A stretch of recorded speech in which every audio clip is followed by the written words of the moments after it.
Welcome to Paintbrush and Ivories, the podcast for artists and curious creatives that connects creativity with the heart and soul. I'm Michelle Walker, and I'm here with my creative soul sister, Jennifer Ruth Russell. Hey, Jen. Hey, Michelle, it's been a while. It's so good to get back in the saddle with you. I know it's been forever since we've been online and having this conversation through our podcast. I'd love to hear what's been going on for you. I know we were chatting just before we jumped on. It's been nearly 11 months since you moved from the West Coast to the East Coast. How's that been? That's a big question. Mm.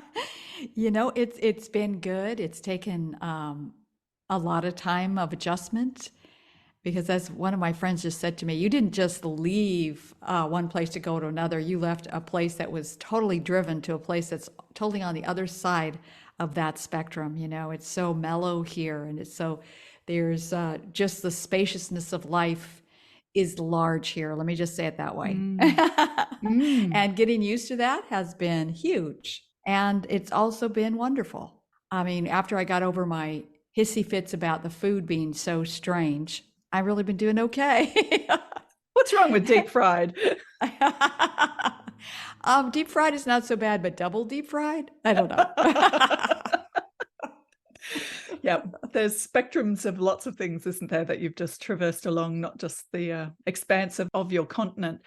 Well, it's been 20 months since we moved from the farm to town in Moolumbar, northern New South Wales, and I'm really expanding into the beautiful living style that is town. And I think one of the things for me has been this slow growing of connections with people who are creatives in Northern Rivers and finding lots more pockets of innovation going on and people doing interesting things in terms of different creative practices that I'd not come across. And it's been such a joy. So I think that's one of my gems from this year. And I know we're several months from the end of the year, but it's already emerged for me that the joy of leaving the farm and coming to town has been to drop into an amazing creative network and having much more opportunity to be involved with things because I'm just that much closer physically and in the network. So that's been really interesting in terms of moves. You have had quite a year. It's been amazing to watch what you've done this year. It's been extraordinary. Yeah, which is probably why there hasn't been many episodes on the podcast, just as a sidebar. I think it's interesting to talk about the podcast as a project because it is a creative project. And I've known a number of other art colleagues that I've been following or am connected with, and they've had a podcast and then suddenly they've decided it's time for the podcast to be shelved or revamped or reimagined. And I came to a conclusion probably around March, April, May, somewhere around that time, that I really wanted this project to be whatever it needed to be, but it wasn't going to be a burden. And I know you and I had a conversation about that, and we were both good with, well, whatever unfolds is what unfolds. So it's taken till October for us to get back online again together. I have had other visitors and guests into the podcast, but I do think that's been a secret for me for keeping it joyful, is not making it some burdensome thing and allow it to have its own pace and own space and time when it wants to do whatever it wants to do rather than trying to force it. It's a great way of putting it. And that's probably what I've been doing the last 6 months, is really learning that push and pull, and that when to really let go of something that has become a burden and how to look at it differently and redecide, choose again. If this is something that really brings you joy. We both realize that it does bring us a lot of joy to talk together and have this kind of a forum to talk. But I'm glad that we've taken a break because I think that I really needed it. I know that I was a little overwhelmed there for a while, and I'm beginning to feel the spaciousness of life right now, and it feels so good. It's so important for us as creatives to feel that spaciousness of life, because it's then when you start getting the percolation of new songs, new ideas, and I've been working on two projects this whole time that we haven't been on. One of them is the new book called Grounded Opulence, which you are going to be doing the artwork for very soon. It's another book on Yes. the new faith currency. And what has come together is the new expanded light body CD is dovetailing just perfectly with this book. So they're both going to be coming out in the beginning of the year. And I call it the pace of grace is happening to them. You know, they're happening, but that old feeling, I'm going to just call it a LA feeling right now, for lack of better words. But that feeling like I got to get it done. I got to get it done by this time, and it's got to be perfect. And all that is just kind of giving way to this beautiful pace of just, it is happening. It's getting done. It's going to be done in the perfect time. And it's a lot more joyful. Let me tell you, it's much more organic feeling. Yeah. Well, I've Yeah. had the opposite, I think, of the pace of grace.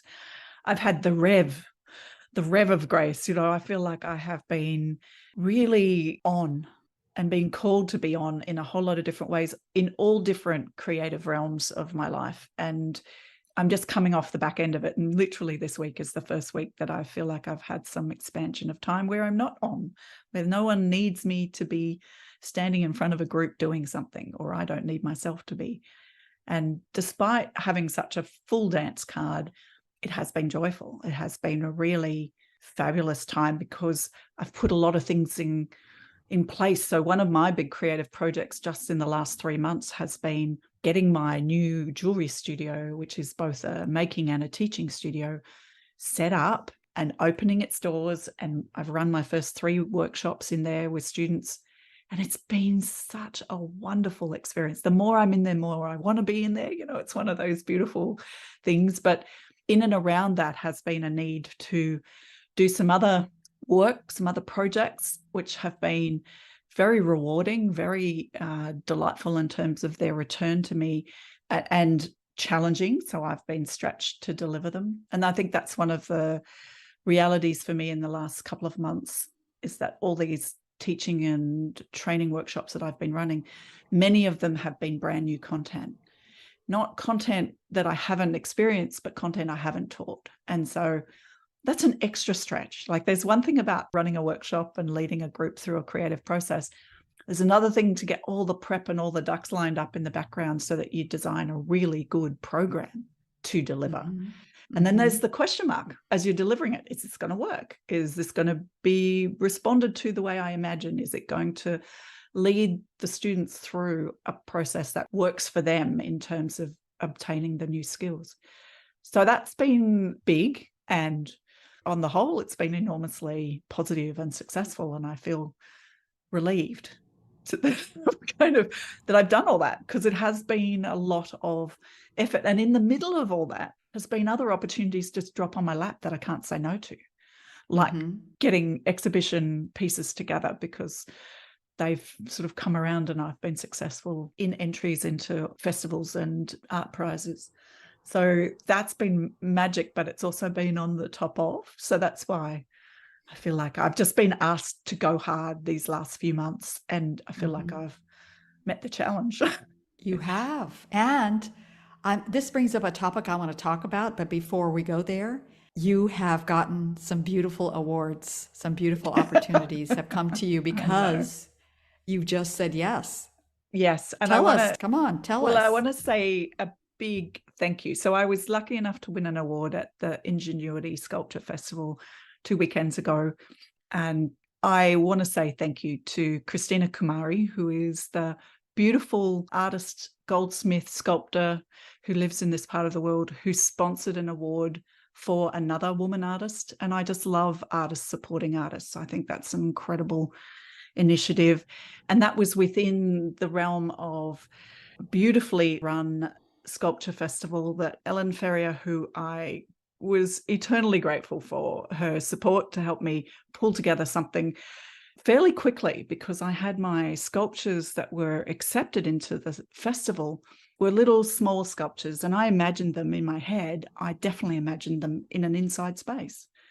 And it was suggested to me by Ellen that I should really consider putting them outside. And so that meant making a stand, and that stand had to be made within 5 days. And there's sort of these kind of moments in the middle of delivering online training or, being present for workshops. So it's like, oh, and it has to look right and it has to be right. And I've only got a chance to make it once. And the pressure was on.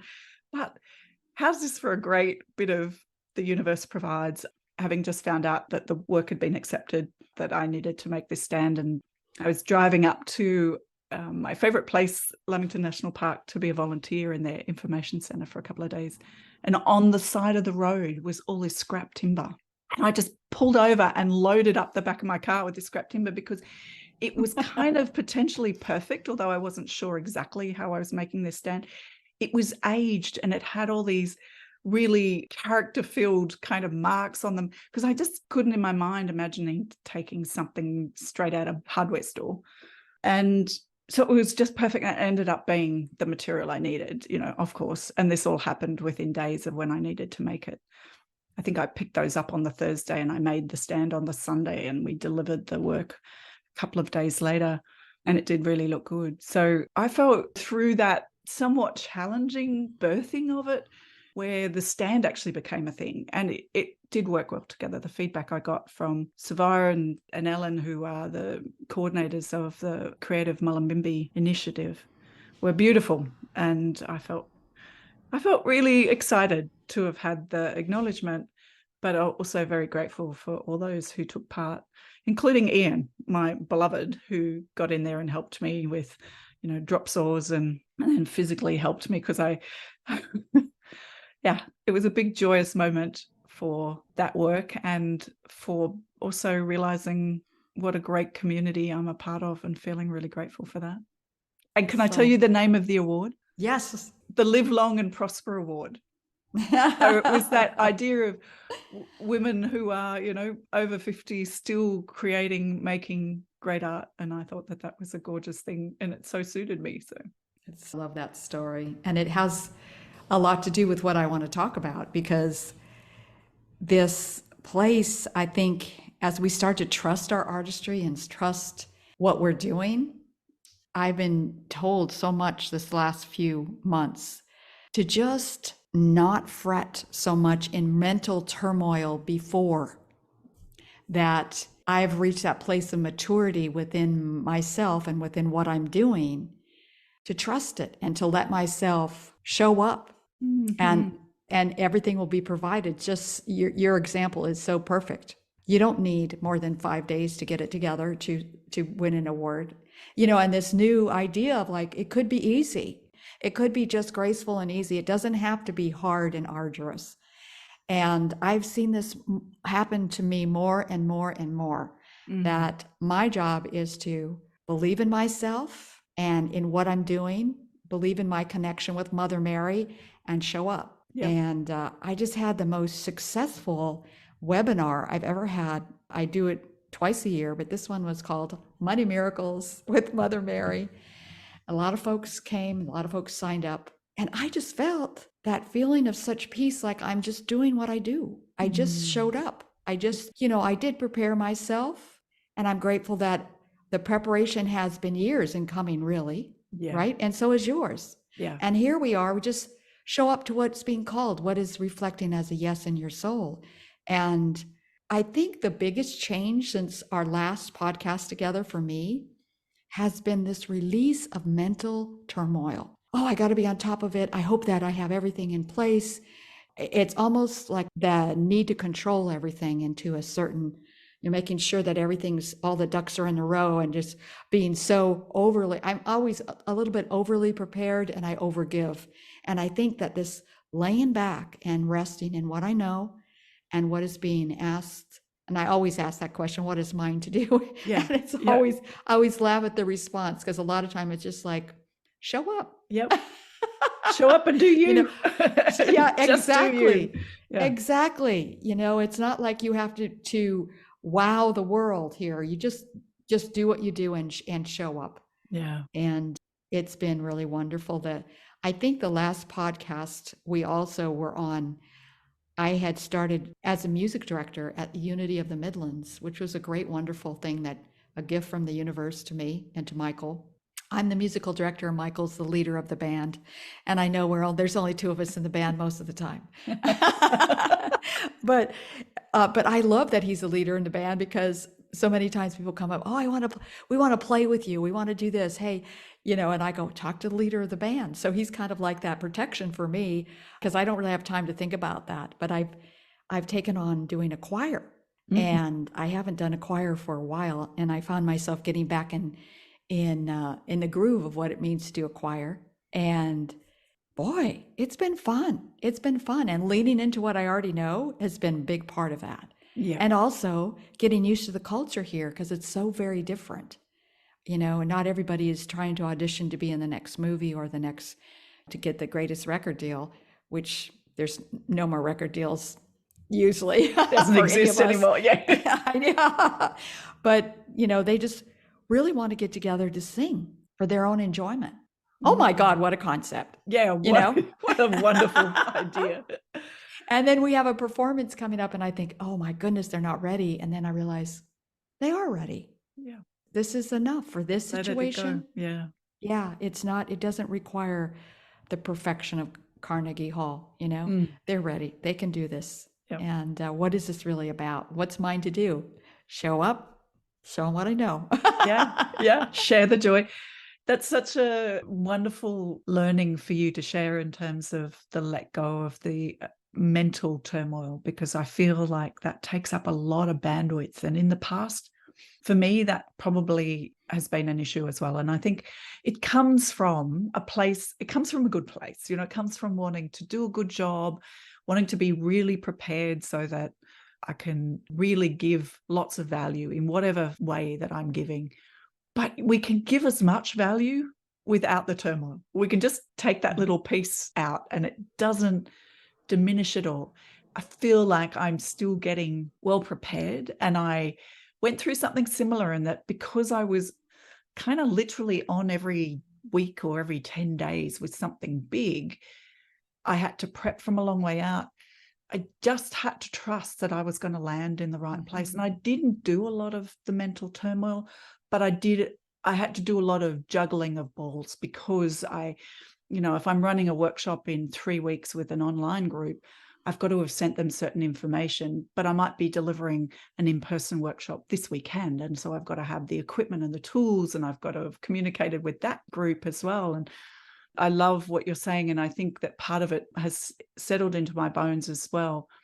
My last performance, if you like it, my delivery of a training course, which was back in where my family are north of the border, on Saturday for this weekend just gone. And I had this wonderful experience of just turning up, and everything was, well, it wasn't actually all set up, but I got it all set up really quickly, and it was so easy.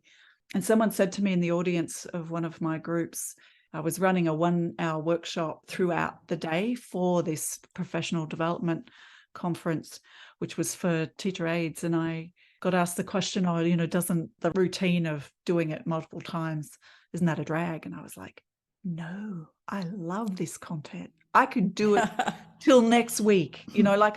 That's how I felt about it. And I've delivered this content, but not in this format, and not for that sort of specific 60-minute thing. And I was delighted by how it was received. And a couple of things I put in were sort of little out of the box spinners. I hadn't really done it that way before, and used a QR code and had a whole lot of resources in a folder that they could, and they were delighted by that. And I put a little sticker under a seat each session so that there was a lucky door prize, and people were delighted by that as well. And I just thought they were little simple things. And in the prep for that, I started to feel myself going overboard. Like the lucky door prize, I had a bag with a copy of my book in it. And I thought, oh, maybe that's not enough. Maybe I should put pens and markers in, and maybe I should do this other thing. And I was like, no, that's more than enough. That in itself is a gift. It's like, Yes. Stop now. And I just went, oh, and there was sort of like relief. And I gave myself permission to have done what I've done, and then just believe in it, that it was enough. And it certainly was. And that was, it was actually a joyful way to end a period of a lot of being on and delivering, because part of my creative practice is sharing. It's teaching, it's mentoring, and it's sharing. And that is one of the three ways that I earn money through my creative practice. And I adore it. I don't do it because I can't sell my art. I do it because I love it. That's pretty much, apart from having art in exhibitions and doing that the last couple of months, that's really been a massive focus for me. And I was thinking about whether this was not necessarily planned by me, but we've talked before about the seasons of our creative practice and the delivery, and when we want to go into the cocoon and just create space and not be on and just allow the new to come through. And then there's other seasons when we're out and we're sharing what we know, we're giving our gifts through our workshops and our training sessions. I've just been in that season. That's what it feels like. I've just come out of that season. And I'm about to go into a season which is much more time for me. I've got a couple of traveling opportunities happening with family and friends. So I'm just going to be on holidays a little bit from now until the end of the year. And I feel excited about that. I know. I'm just, I want to grab that for all it's worth, because I feel like I've given a lot and now I'm ready to just rest and receive and be inspired and delighted by different landscapes and different people, different cultures. So that's going to be beautiful. That's beautiful. I have a good friend that she's actually a chef for Eddie Murphy and Terry Crews, and it's, in LA. And we used to take a lot of hikes together, and she would always say, we're either building or restoring. And I love thinking about that, because I think they both are artistry in themselves, how to be in that building mode, like you just have explained a building mode to us. And now you're getting ready to go into a restorative phase, so beautifully. Yeah. And I think I'm learning more about how to restore in a shorter amount of time when that's necessary, really doing things for my body, really allowing myself to have a good soak in water always seems to be really good for me, or a hike in the woods here. The woods here are so nourishing for me. And it's just like, if I only have 2 hours, if I can get to the woods, I know I'm going to be fine. I'm going to be restored. And I know that's one of the lessons that I've been learning this intervening period since you and I were chatting. But when you and I have been connecting for our masterminds, has been what it is that I need to allow for in my calendar in terms of restoration. And I think I've been either a little bit underestimating how much I need, or I've been a little bit lax in the boundaries around those times of restoration in the busyness. So there's the big arc of restoration, which I think is more of a season, but then there's the dance of restoration after delivering and giving in our creative practice that I think also I've been paying attention to, and rest and recharge maybe on a daily basis.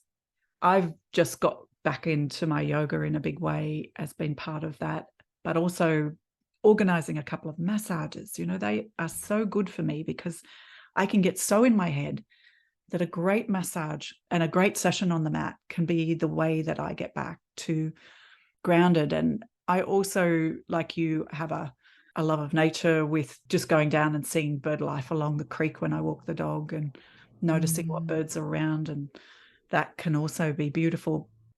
I know that we've covered a bit of ground, but I'd love, just before we wrap up, Jen, what's coming up for you in the coming few months to the end of the year? What's on your horizon? Well, my community, the Angels of Abundance Ascension Academy, has expanded.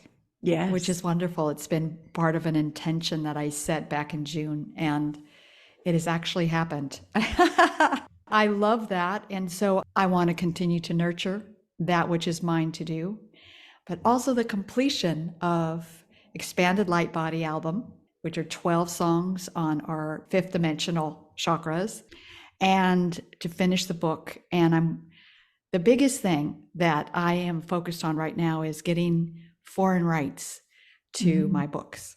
And that's a whole new territory for me. So I'm just going to prod one step at a time. And I just today made the declaration that I'm going to make sure I don't leave one foot standing too long before I take the next step, So I just want to be in a very easy walk here into a whole new area of getting my work into the world.